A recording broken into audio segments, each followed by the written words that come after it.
I'll be honest with you. My background is environmental engineering, and I spent 20 years basically cleaning up dump sites and toxic waste sites. And I did a lot of work for the DOJ in lawsuits and things. And there's 100 lawyers in Washington waiting to close every trail.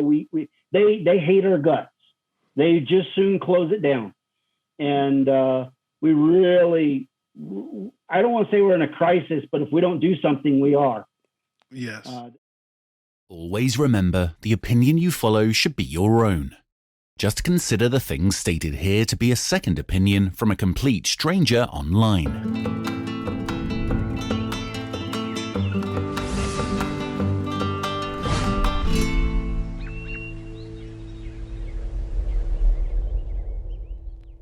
All right, we have a special edition of Taste Test this week. We'll be taste testing coffee as well as interviewing the founder of Trail Rated Coffee Company. First, I'd like to read a statement from the company. Trail Rated Coffee Company was founded as a way to bring people and trails together. We provide delicious coffee that's made in small batches. Our coffee is bold in flavor and smooth in taste. As a family, we've noticed the changes in trail conditions. Lack of education, trash, and overuse has been wreaking havoc on the land. As a company, we wanted to make a difference in actively preserving trails and keeping them open. A percentage of every purchase made goes to support trail restoration projects. We take pride in our coffee roasts, the trails we help restore, and our partner programs we support. All right, everybody. We have on the podcast today Kris Gaines. He's the founder and co-owner of Trail Rated Coffee Company, a coffee company that serves great coffee to the off-road community and helps restore trails. At age 6, Kris began his love of dirt bikes. He raced motocross from age 8 until the 1990s. From there, his passion turned to off-roading. His first rig was a 15-year-old Jeep Cherokee XJ that he drove into the ground, taking it off-roading every weekend. In 2015, Kris moved his family to Colorado, where he fell in love with the mountains and the off-road trails. In 2020, he bought his current rig, a 2020 Jeep Gladiator. Kris, welcome to the podcast. We're honored to have you here with us. Thank you. Glad to be here. So, I want to start, because I like complete transparency, I want to start with letting everyone know how this interview came about. And it was that 2020 rig Gladiator of yours. I saw it on Instagram, and I wanted to check out more. So then I went to your Instagram, and come to find out you had some coffee. And I do a segment called Taste Test, which this interview is part of this week. Could I try some of your coffee? And you graciously did that. And not only did you do that, you are allowing this interview.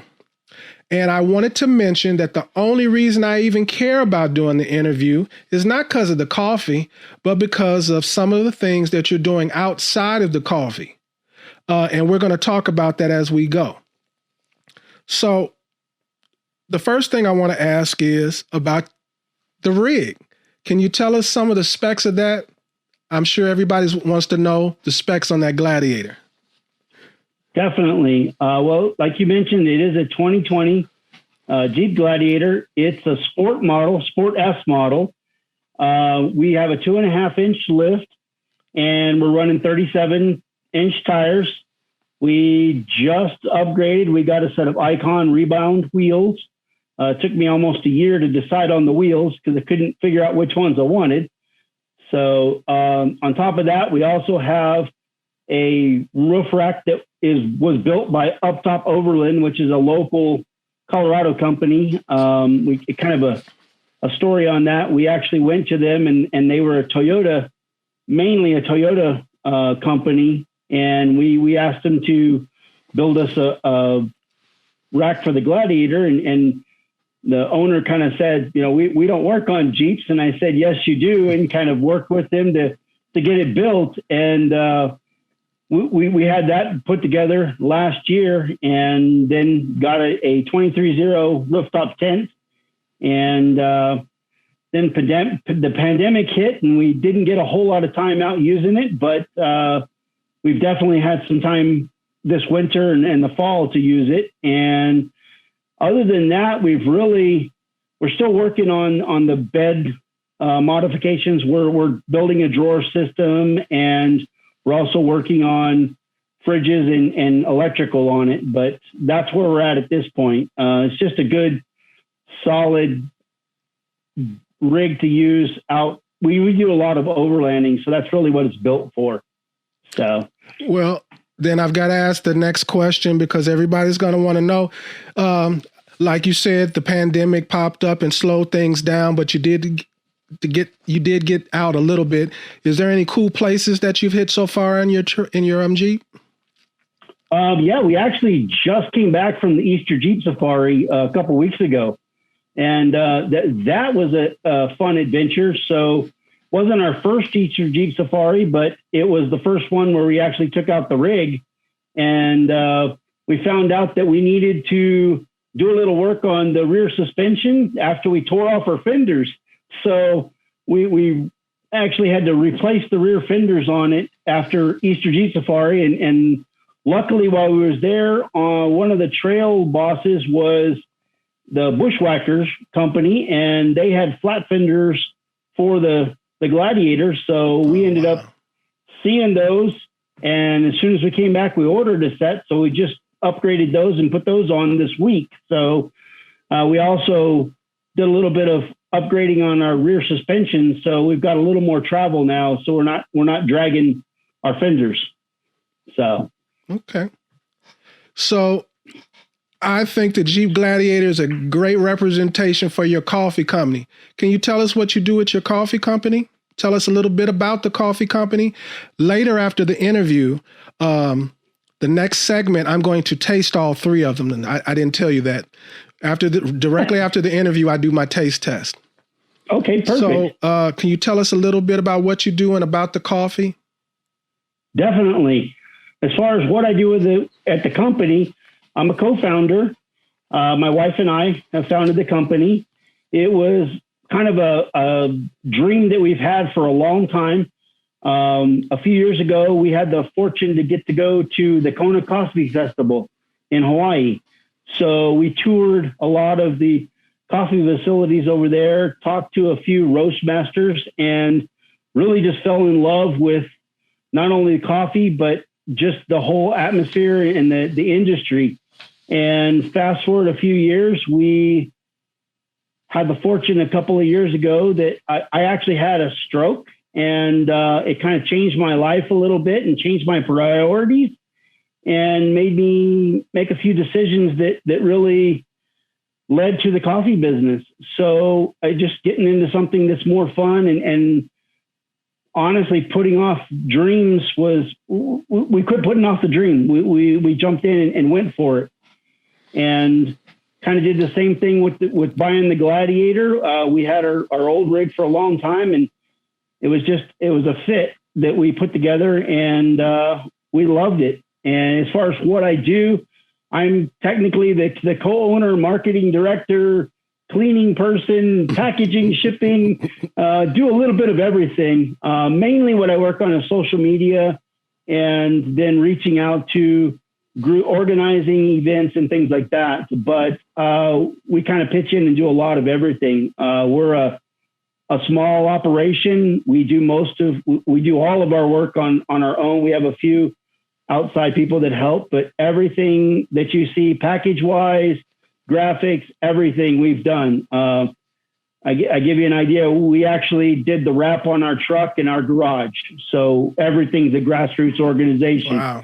And we truly not only built the company as a business to have fun with and enjoy, but to give back to the community that we've spent a lifetime. I used to work in the industry and just wanted to have a company that we could go out and enjoy what we love to do. And coffee was a great segue into talking to people and helping trails and other things. So it's just been a great adventure more than anything.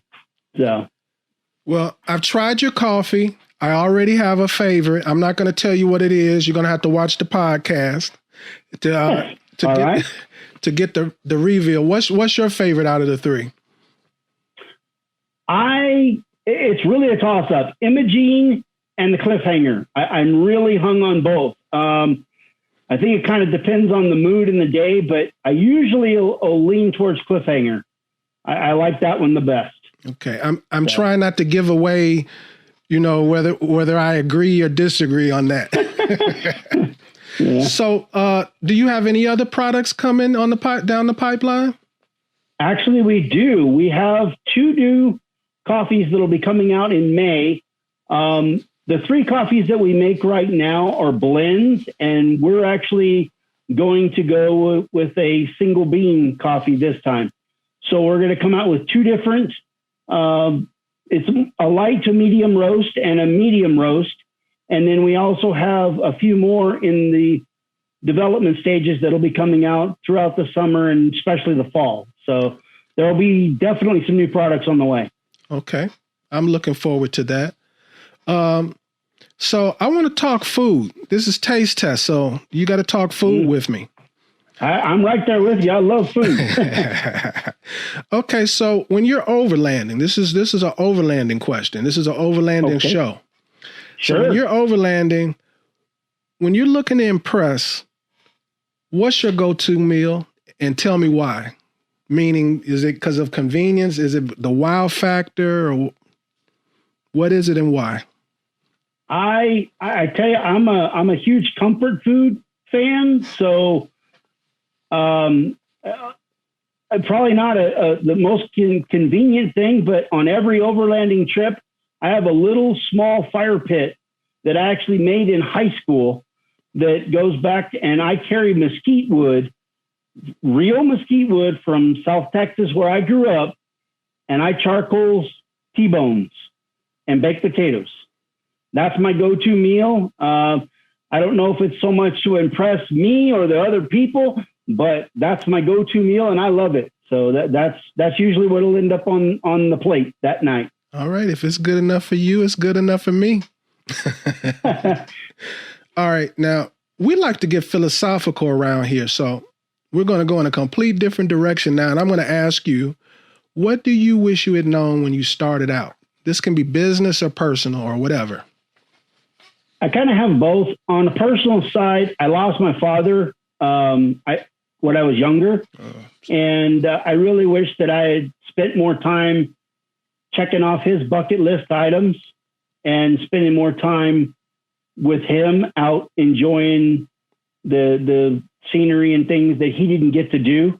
And that's one thing that I've kind of really made it a point, part of starting the coffee company and really getting into overlanding is I have a 6-year-old, and it's my full intention to make sure that he doesn't miss out on some of the things that I got kind of missed out with my dad. And then on the business side, everything that you think you know how much it costs, double it. And if you think it's going to take 6 months, double that too. And if you try to do it in a pandemic, just times 5, everything. So it's been a fun ride. I'll say that. It's been a lot of fun. Okay. You gave some good advice. I hope everybody listens to that and uses that advice. That's beautiful. Thank you for that. Yeah. So definitely. So I want to get back to your rig. Yes, and sir. This is a question I'm going to be asking pretty much anybody on every interview that I do. And it's, in the last 12 months, what's the best investment in gear, excluding your rig, that you've had, and why? Best investment in gear has been, we got a Jackery. And the best thing, that it was actually a Christmas gift. And it's kind of one of those things like, well, why do I need that? But once you have one, you know why you need one. I use it every single trip. And if it's not charging phones, charging batteries, just keeping lights on, it's been a lifesaver more than once out on the trail. And it's an amazing piece of equipment that you don't know you need until you have one and find all the uses for it. So that's probably my go-to best thing that I've bought. The Jackery seems to be very popular. I have a similar but a different brand, and I agree with you. It changes your camping almost into having a home environment, in my opinion. Definitely, yes. I like to hook mine up to a blender even. I was going to say, when you have a little one and you can put a fan on in the tent, it makes all the difference whether you get sleep or not. Yes. So I've got the opposite of that question I just asked you, and that is, regardless of being a good investment or not, what's your favorite mod to your rig? Favorite mod to my rig is the up top rack that we had made. For a couple of reasons. One, it allows us to carry the rooftop tent and all the other gear on it, which functionally it's amazing. But the other thing too is working with the guys at up top and actually designing and helping build we didn't actually design the rack, but being there while they were designing it and then making really good friends out of the process. And now being able to go out with those guys and just enjoy overlanding and making new friends. So it was a really good investment for us. And one of the best things we've ever done for that rig. And with that said, I want to recommend everybody listening, everybody watching, to go over to Trail Rated Coffee's website. I'll leave a link in the description. And when they see this, there'll be a little something down here below with your website on it. At least go there to see the Jeep. Right there on the front page, there's video footage, excellent quality, professional video footage of your Jeep. So at least go over to his website to check out the Jeep. I highly recommend it. So with that, I'd like to ask you, what's your favorite kind of trail? I do all types of trails, but I have a particular favorite. What's your favorite? I used to say the hardest, most probably dangerous off-road trail you could get on the side of a cliff, leaning over, hoping you're going to roll over and enjoying every minute. But in the last few years, that's really switched, and it's more overlanding, open road trail. And I've really gotten into looking at historical buildings and following historical trails and things like that. So that's really where our focus is shifted. Part of that's having the family going with me, but every once in a while, I still enjoy a good tough trail. But most of the time, it's going to be an overlanding trip. Well, where you live, you have both choices at your fingertips. So definitely, Colorado's a wonderful place. We are blessed. Yes, we are blessed to have that. I mean, within an hour of our house, you can be on some of the toughest trails in the world or some of the most scenic drives in the world, and in the same day. I love Colorado. It's amazing. I highly recommend Colorado to people, especially overlanders, people who want to cover large distances off pavement, a state where it seems like the municipalities are for off-wheeling and people getting out, So I highly recommend Colorado. Definitely. Okay, my next question for you is, what's currently at the top of your bucket list for a trailer adventure? Is it going to be one of those type of things? You mentioned Colorado, and part of it is through Colorado.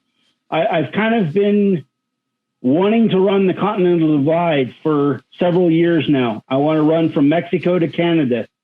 And basically overland camping the entire way.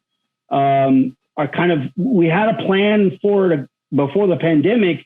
We were actually going to run the Continental Divide and then run up into Canada and go across to the West Coast and come out at an event over there. But with the pandemic, we got shut down. So we want to get about 10 or 15 of us and kind of traverse definitely. You're more than welcome to come with us. We want to head from Mexico to the Canadian border, and don't know exactly how long it'll be, but just enjoy the scenery and just camaraderie and having a group of people go. And I'd love to just see the whole thing. I've seen most of it in parts, but never the entire trip. Yeah, that'll be an accomplishment that you'll probably remember for the rest of your life. And hopefully I'm going to be part of that. Yeah, definitely. You're more than welcome. Anybody that's willing to come out to Colorado, we're more than accommodating. We'll be glad to take you out and show you any of the trails and have a good time. So I'm going to jump back to food now, Kris.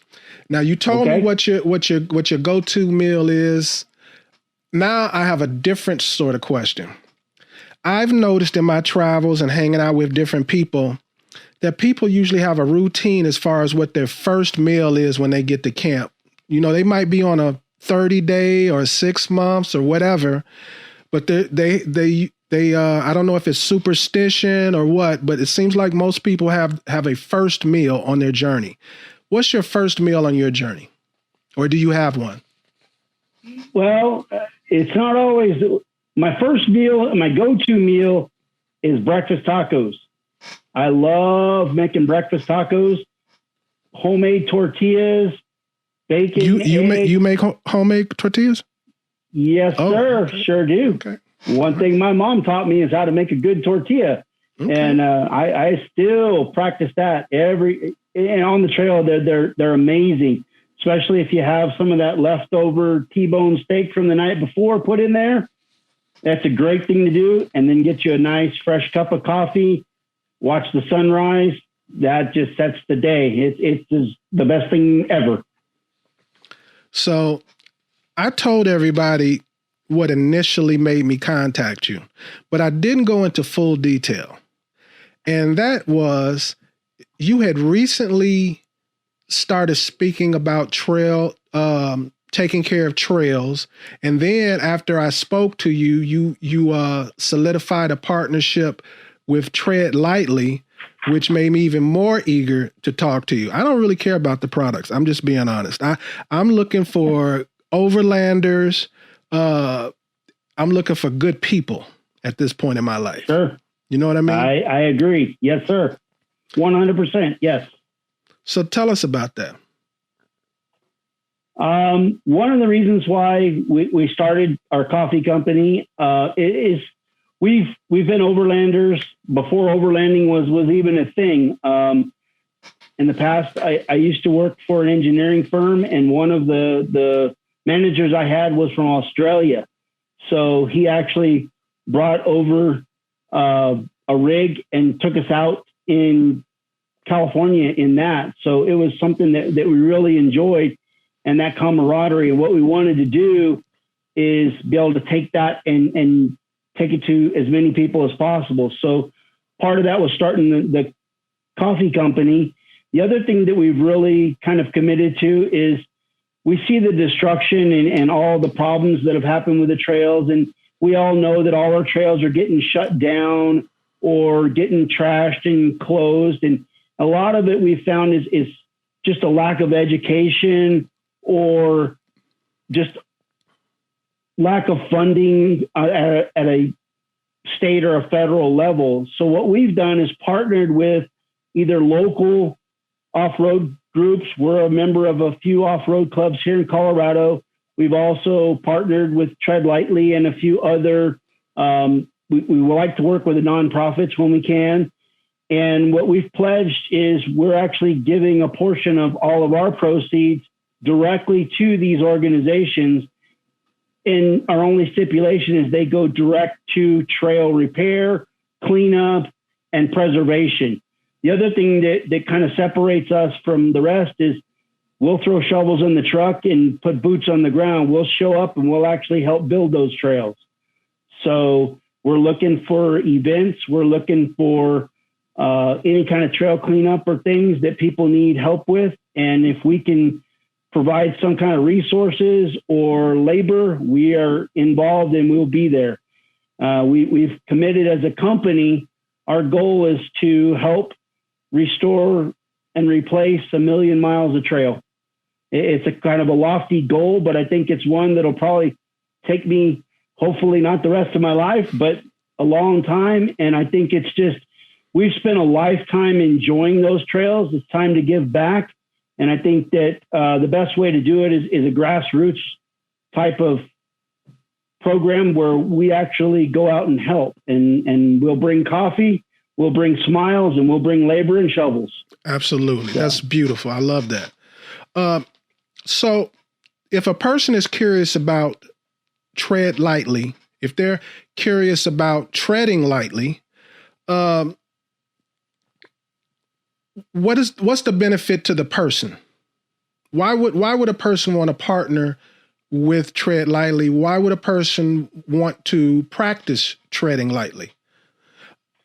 One of the things, partnering with the organization gives you access to a lot of educational materials that a lot of people, we have a huge problem in that we have people, Moab, Colorado is the same way. We have a lot of people that fly in from other places. They may not know the trails. They may not know where they're going. They rent a vehicle and they don't know about treading lightly, or they don't know about how to stay on the trail and what real damage it causes.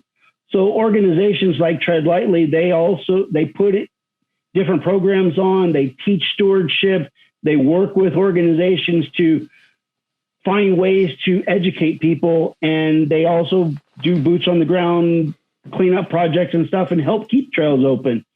As far as why we should tread lightly, if we don't, honestly, we're not going to have a place to go. And the sad part about that is it's not just trails closing, but if you think of all the veteran organizations or kids organizations or other things that depend on those trails. Yes. I like to say the trails are the arteries to our fun. Absolutely. And if we don't take care of those, just like your body and everything else, we're not going to have them to use. And, you know, if we keep going the way we're going, they're going to close everything.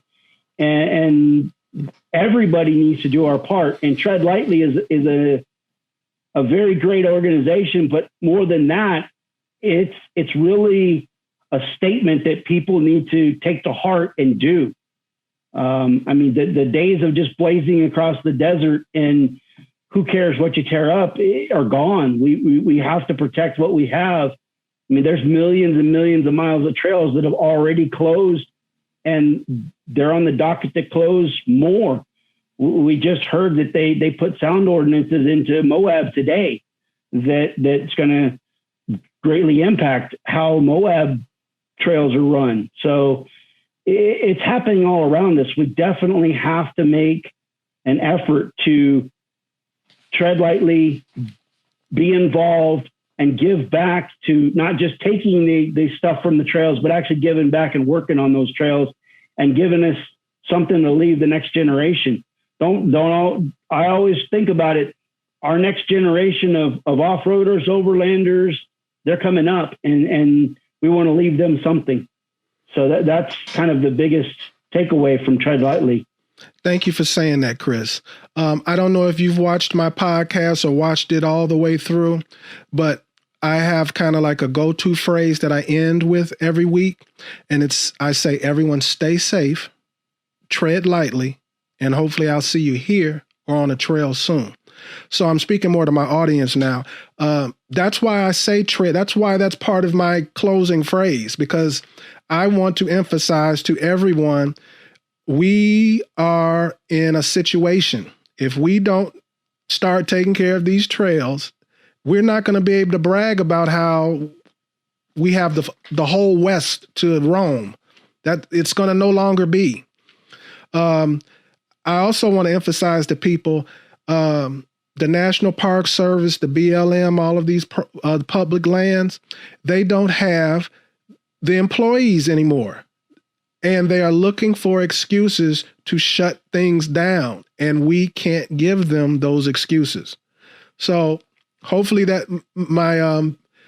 now when people hear me say tread lightly, they really get a sense of what I'm saying. And I wanted to piggyback off of what you were saying, because you said some important things, and I'm glad you said them. I agree 100%. For years, I worked in the environmental engineering industry, and that is what you're saying is very true. They would just soon shut down the parks than spend the money to clean up after everybody. It's cheaper, it's easier for them to shut them down. And a lot of times, even with the organizations that we've worked with in our local Jeep clubs, we have to go ask them to give us permission to just keep these trails open. And a lot of times, the national parks put their money into restoring the parks and keeping them safe. They're not going to put money in these back trails that we use. They're just going to close the land. So you're absolutely right. It's imperative that we take a stand as overlanders and land stewards. We really are. We're in charge of that land and taking care of it and being responsible for it. It's a major thing that we have to do. Amen. Kris, I want to make sure, is there anything that you wanted to mention or let the people know before you get out of here? I want to make sure that I didn't miss anything. No, I want to say thank you for having us. One thing we would like to mention is we've just launched a subscription program. So now you can get coffee delivered to your door. You can get as many bags as you feel like you need for the month. And I want to remind everybody that every single purchase that you make is you helping us. It goes directly to trails. And we don't really go into these organizations that just pay a lawyer to go to Washington. Yeah. We put the boots on the ground. We buy 2x4s. We do restoration projects. We put boots on the ground, and anybody that's wanting to join or help with that, give us a call or email us. And I definitely would say everybody's purchase goes towards some sort of restoration for our sport and our enjoyment. I love it. So how does someone find you on social media, and how do they find out more about your products? Okay. Definitely our website, which is trailratedcoffee.com. And then we're on Instagram, and my wife has informed me that we've now joined TikTok, which I've never seen. So I'm going to say I can't say what's on there. She's taking care of that, but it's Trail Rated Coffee on Instagram and TikTok. And then we're Trail Rated Coffee Co. on Facebook. And I'll make sure to put some links down here when this is put out on Friday. Yeah, everything's on our website. That's the best. I will say my wife it runs the website, and I'm very thankful for her because she does a great job. So everything is on there, even if I fumble it up. Kris, I appreciate you setting aside this time and allowing my audience to talk to you. Thank you for sending me the coffee. It's going to go to good use. Thank you for helping and being a good person and looking out for the environment. But most of all, thank you for showing up on the show. Thank you for having us. We really appreciate it. And beyond anything, the selling the coffee is great, but getting the word out and remember, it's all about friends and enjoying and giving back. That's the biggest thing. And we really appreciate the opportunity to be on your show. We really do. Thanks, Kris. Talk to you soon. Thank you. Okay. Thank you for real. Thank you. I'll be in a little zone. I don't even remember the last thing I said. So when I said it then, it wasn't even like a real thank you. It was, you know what I mean? Yeah, I understand. I do appreciate it. And I really am sincere about the draw was the environmental aspect, the tread lightly aspect to me. Definitely. So I'll be honest with you. My background is environmental engineering. Mm-hmm. And I spent 20 years basically cleaning up dump sites and toxic waste sites. And I did a lot of work for the DOJ in lawsuits and things. And there's 100 lawyers in Washington waiting to close every trail. They hate our guts. They just soon close it down. And we really, I don't want to say we're in a crisis, but if we don't do something, we are.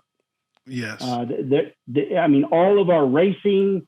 I mean, I in the past I've done off-road racing and things, and it's going away if we don't do something about it. So. Okay, Kris, I won't keep you that long. I don't know how long it's been, 37 minutes or about 40 minutes altogether. I appreciate you giving me that much of your time. If there's any news you ever want to get out or some information you want to get out, or you just want to come back on with some new coffee or whatever, just let me know. Just text me, email me, Instagram me, whatever. Just let me know. And that it's automatic. It isn't can I, it's just let me know so we can do it, Awesome. I tell you what, we're going to, I didn't say anything on the podcast, and only because we don't have anything confirmed yet, but we are going to put together, we're kind of putting together called Trails and Coffee. We're going to put together some cleanup events. Okay. We're going to put up some trail restoration events. We're still ironing out when they'll be, what they're going to do, but we're working with several different local clubs and a few. I've got a guy in Florida working with us and things like that. So like they just had Jeep Beach. One of the things that we want to do is go in after these big events and have a cleanup event. Because one of the problems, Easter Jeep Safari, they have so much trash and things after the events. So we want to try to organize, get some people to stay a couple extra days and put that together. So those are on the docket for us. As soon as I've got some better information on them, I definitely would love to come back and let you know about them. And again, I want to say I thank you so much. It's been really hard getting the word out on the coffee, and it's been really hard just trying to make a difference. And getting to be on a podcast really helps out. Not only that, just being able to talk about the issues that people don't want to talk about. Well, the podcast will go on all of my social media. And in addition to it, I've got enough coffee. Thanks for giving me the bags and the smaller ones. Oh, yeah. So, Yeah.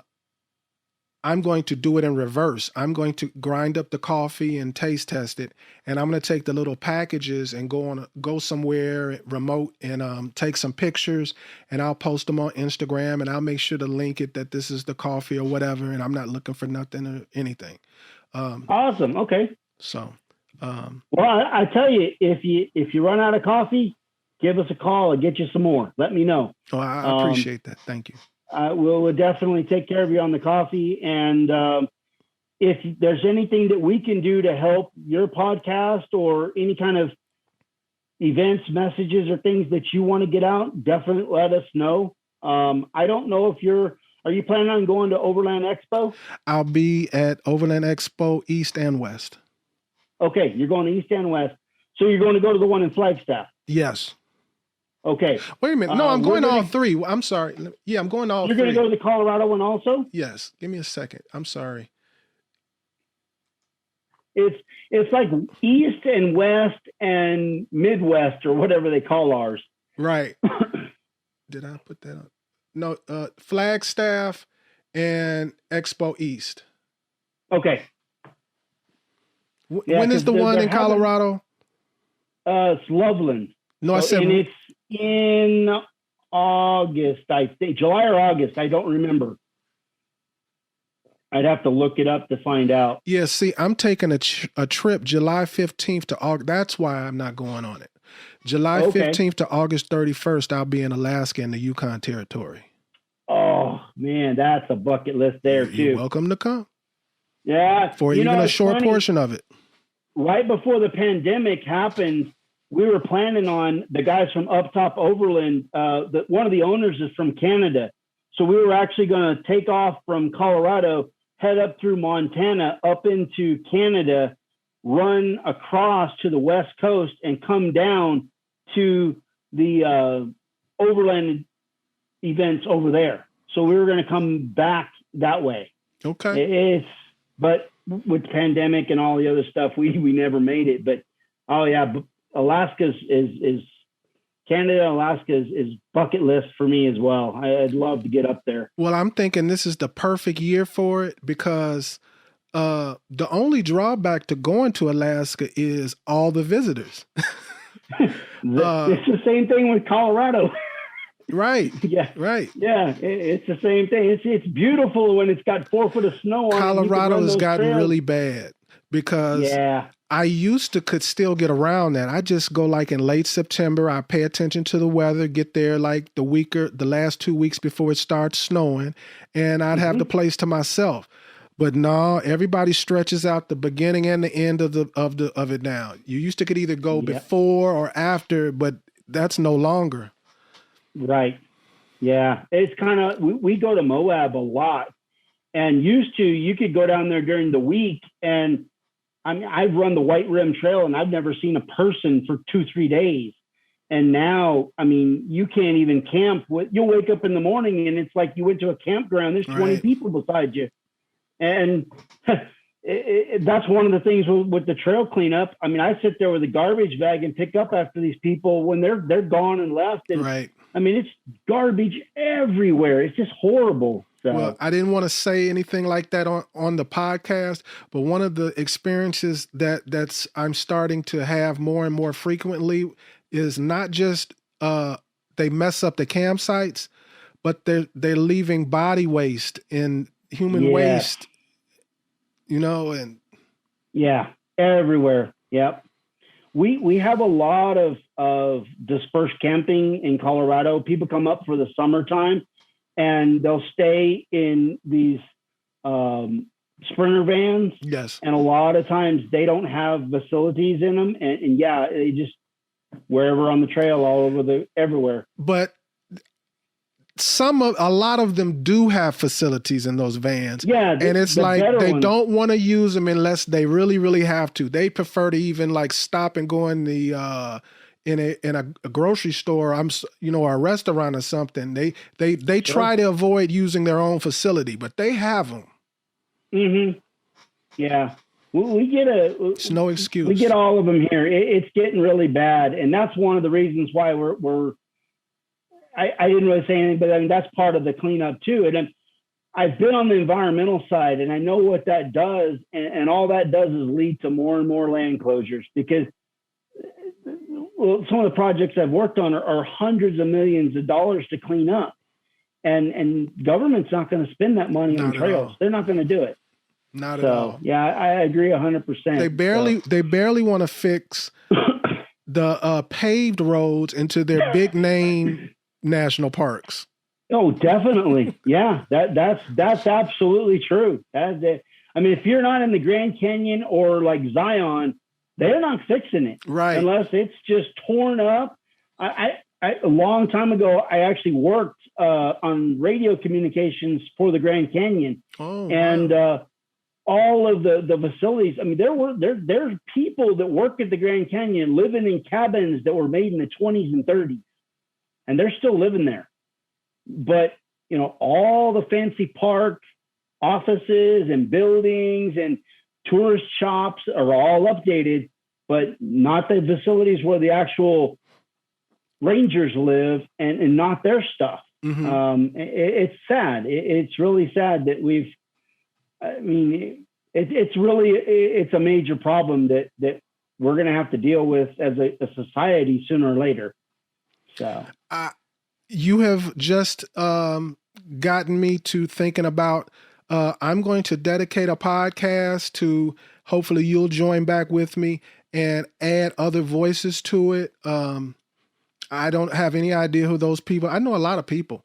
I don't know who, but because it just popped up in my mind, but sure. I want to have a podcast dedicated to that. Cause it's almost like, we can buy all of this gear, but if we don't have nowhere to go, I mean, this is the thing we have to fix first. Right. And, I agree 100%. One of the main things that some of the notes that I wrote down when I was talking about the arteries, people think, well, it's just off road. Well, no, it's campers, it's hikers, it's everybody. So if those trails close, you can't get out and ride your mountain bike. You can't get out and hike. You can't go anywhere. It's not just us. It's everybody. I mean, it's our Boy Scouts or Cub Scouts, whatever, those groups, they don't have a place to go. They just closed 2 major scout camps here because their sewer systems were so far out of date and they don't have the money to fix them. So they closed them down. I mean, these are like 300-acre facilities with camping and canoeing, and they're gone. And they're not opening back up. So, yeah, it's definitely, and I think if every one of us went out and brought home a bag of trash, and I mean, every one of us found a club or found a way to just go to one event a year and do some cleanup or do some repairs or help, it would take such a burden off the whole entire country's bills. They may spend the money somewhere else, but at least they keep those trails open. And I've talked to rangers, and they don't want to close the things. They just don't have the funds to keep them open. Oh, no, I know many rangers. As far as the rangers, the employees at that level, they're a special kind of person. They love the outdoors. I've met plenty of rangers. Yep. That's why they have that job. Because some of them even have to like live somewhere for a month at a time to do their job and stuff like that. So they're like sacrificing. Yeah, they're dedicated. They definitely dedicated. Yes. Yeah. And the other thing too is when we partnered with Tread Lightly, one of the things that we looked at is a lot of other organizations, and they just hand money to lobbyists to go to Washington. And I'm going to tell you, dead honest, being in that industry, that's not going anywhere but somebody's pocket in their new car or their house. It ain't going to go to a trail. That's why I give anything we do, I make sure it goes directly to either a trail repair or some kind of fund that goes directly to an organization that puts labor or materials on the ground for us to use. Go ahead. I'm sorry. I was just going to say, there's enough wealthy lawyers out there to fight. We don't need to put that money up. Yeah, I lived in Northern Virginia, and I knew a bunch of these lobbyist lawyers that you're talking about. Yeah. And I've known people who worked for like, the Red Cross, and the salaries that they have. I'm like, wow, if you really were caring about the people, you could take like 1/5 of this salary. Yep. So yes, I appreciate that, because I know that when you go to these big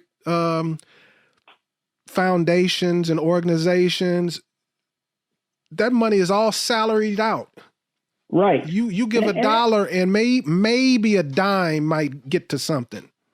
You know what I mean? Mm-hmm. And that's with our company. We didn't put $1. I've seen a lot of coffee companies. We give $1 to the veterans, and give $1 to this, $1 to that from one coffee sale or one blend. We take a pool. If I make $100 million, I'm going to give back as much as I can. If I make $100, I'm going to give back as much as I can. And when I don't have coffee sales, I've got shovels and I've got a vehicle. I can go out and dig and help and build. And that's, I think, where we're looking at it is not so much can we spend the money and get the feel good of giving dollars, but actually get out there and help. I mean, if you're not working on the trails, I guess if you're not pitching in, you're part of the problem, in my opinion. And everybody ought to spend some time getting out and actually seeing what is involved to get those trails back up and working, what kind of real trash is there to clean up, and what kind they're pulling. I just saw on Outward Bound, they picked up off of the Mojave Trail like 2 tons of trash in one day. That was crazy. I mean, yeah. That's crazy. And you can do that on pretty much any trail in America. Mm-hmm. And that's the sad thing. Yep. And you probably see it as well as I do. People just drive right by it. They don't care. It's their Sunday afternoon. I don't have time to clean that up. I don't have time to fix that. Well, you may have time when they close it, but it's too late. That's my whole thing. I'm not trying to pretend like I'm just this great benevolent person. I want to keep being able to, it's my selfish desire to use the trails in the public land. Yep, exactly. And well, we can go on the same thing. I started a coffee company within hopes of making millions of dollars so that I can spend millions of dollars keeping trails open, keeping my rigs running good, and doing all the stuff that we love to do, and leave something for the kids. Leave something for the next generation. These poor kids don't have scouts. They don't have, after school programs. They don't have anything anymore. And now they're not going to have trails. So what are they going to do besides, mayhem and mischief? That's all they're going to have left. So I agree 100%. I mean, any way that we can be involved, any way we can help, I'm all there. Anything with it that we can do, I'm 100% involved. Kris, we ended the interview a long time ago, but with your permission, I don't know how I'm going to edit it. I may even do it separate, but I would like this full length thing to I'll review it and make sure when we went offline, nothing inappropriate or wrong or whatever is said. Sure. Yeah. And if that's not the case, I would love to just give this full length conversation. This is great content, and it's important content that people need to hear. And I want people to hear your passion. Sure, definitely. Okay. I would, because it's really, I mean, I tell my wife this all the time. Coffee is only part of the equation. I mean, we really care about trails. I mean, we really not only just care about the trails, we care about our fun, our adventures, everything. So yeah, you're more than welcome to use anything that we have. I would be glad to do it. I just wanted to make, because I said we ended the sure. No, I understand. Yeah. And like I say, it's definitely something that we all need to think about and be a part of. It really, it's everybody's, I think everybody's a land steward, and we have to do our part. So yeah, I'm any way I can help or what we've talked about, if it helps people, I mean, we need to get the word out. We definitely do. I agree. We definitely need to talk more, interact. I agree. Yeah. I'm going to be kissing your anyway, because I'm trying to go on this trip with you.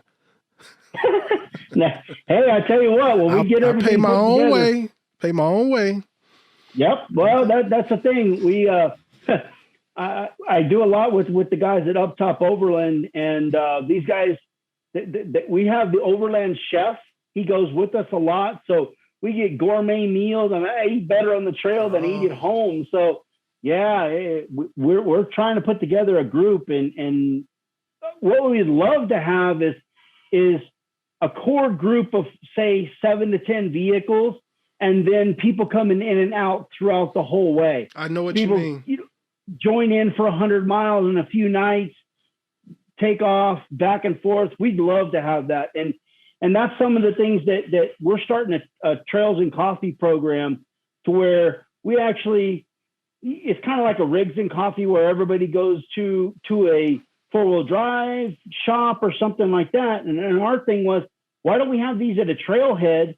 And then while we got everybody here, we'll give them some coffee and some donuts and have some fun. And then guess what? We're all going to grab a trash bag and we're going to drive down 10 miles of trail and clean it up. So that's kind of where we're going. So we want to do some events like that. One thing that I would love to do is on this cross-country adventure, let's take our message to as many people as we can.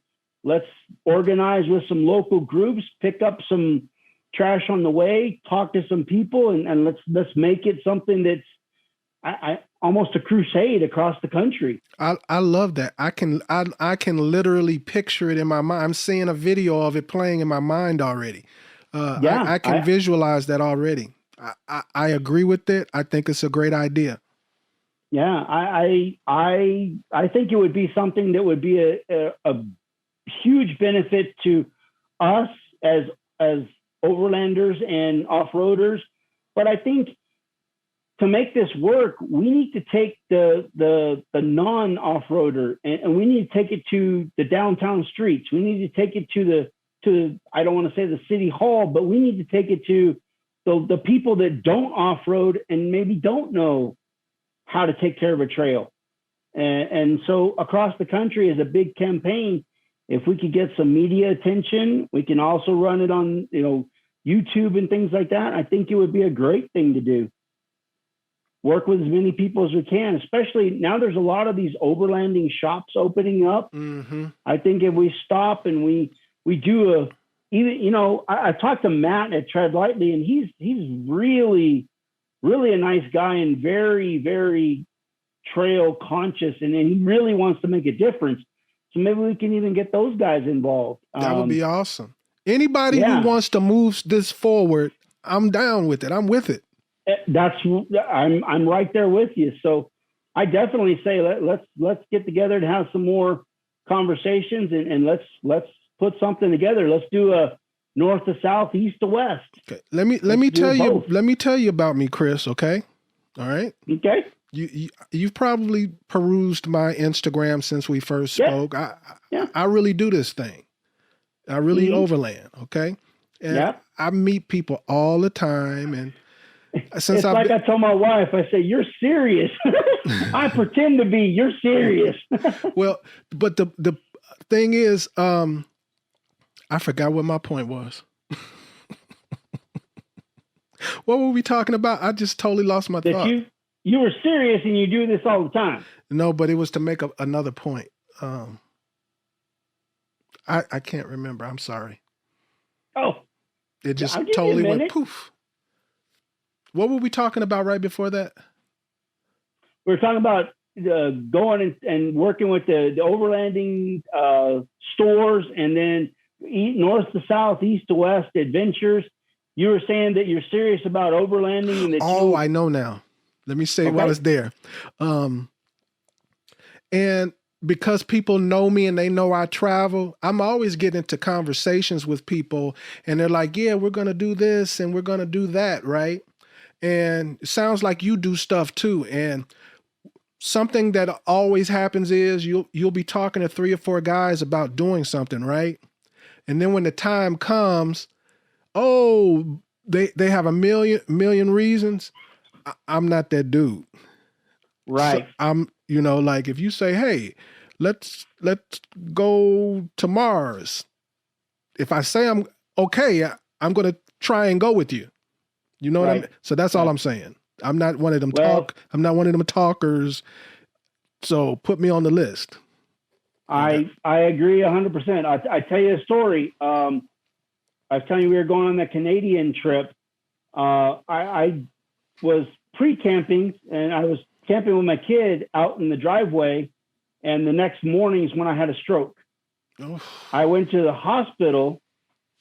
I spent 2-3 days in the hospital, went to a rehab center to get back feeling in my hands and stuff like that. Spent 3 days there, was feeling good and said, look, I got to check myself out because these guys are getting ready to go on a trip. I got to go. And of course, my doctor said no out in Canada in the middle of nowhere. So I tell you what, we went on a vacation to Florida 4 days later. So I got out of the hospital in 4 days. I flew to Florida. So, well, if you have a stroke, I'm not holding you to this. Well, no, I tell you, I mean, don't hold me if I get a stroke. I'm staying home if I have that'll be the reason I stay home if I get a stroke. I don't blame. Well, the biggest thing is, I guess, is we all got to be serious about it, and I'm the same way. Every single weekend we try to go out. Oh yeah, there's 10 people going to show up. Ain't nobody shows up. Nobody shows up. I understand where you're coming from, and it's kind of that's why we didn't really partner with anybody. We made our 1,000,000-mile commitment is our own because I don't want to sit here and talk about it. I just want to go do it. I just want to put boots on the ground and fix the trails. And I would almost rather be a silent partner. I'll just show up. Yeah, I'm going to put it on my website. I'd like to enjoy a little bit of the fame and fortune of it. But I'll tell you what, that's not why I'm there. I'm here to dig holes and help. That's what I want to do. So yeah, I definitely think that we can put something together, and I want to say thank you for reaching out, and this is going to be an amazing thing. I think we'll definitely be able to make a difference on a lot of fronts.